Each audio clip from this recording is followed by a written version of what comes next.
Have you ever had to remove sound deadening? It's quite an annoying job. It takes forever, and there's always adhesive left behind. So today, I'm going to show you how to remove it. Now let's go over some basic tools. You'll need a decent hammer. I really recommend using a hammer with some weight behind it. It'll make this way easier. And then a metal scraper will also be useful here. It will scratch the paint underneath though, so use a plastic one if you want to protect that. So starting off with the first way, I'm going to be using this freeze spray. As you can see, it gets down to -65 degrees.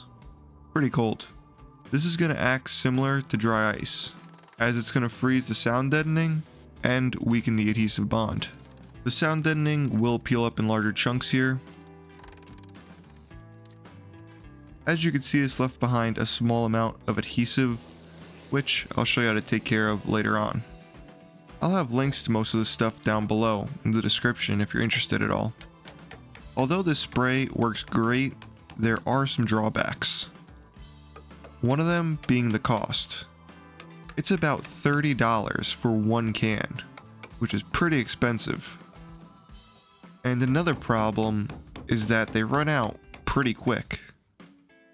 If you're doing a full car with a lot of sound deadening, you'll probably need a few cans.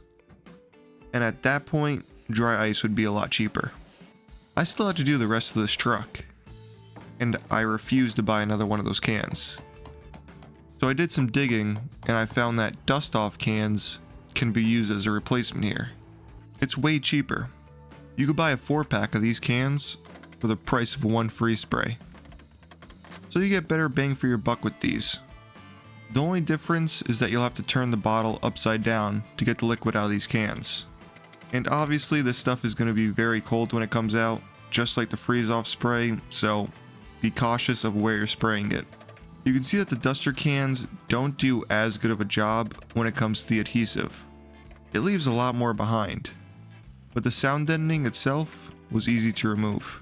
So both of these methods work well. If you really wanted to, you could just use the hammer and scraper without these sprays, but then you would have to deal with this. There's a few ways to go about removing adhesive. For the bigger chunks, I used an adhesive remover wheel. You just attach it to a drill and go to town. I had this from a past project, so I figured it would be useful here. This makes pretty quick work of the adhesive without damaging any of the paint underneath. But you can also just use a scraper and go over those spots again. That will work just fine too. Once I took care of all the large spots, it looked like this.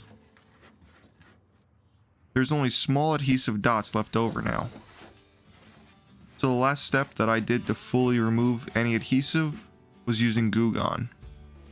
I poured some of this stuff on a towel and wiped down the surface. It worked really good for the small spots. After a few minutes, I got the panels fully cleaned. These are just the methods that I use to remove sound deadening.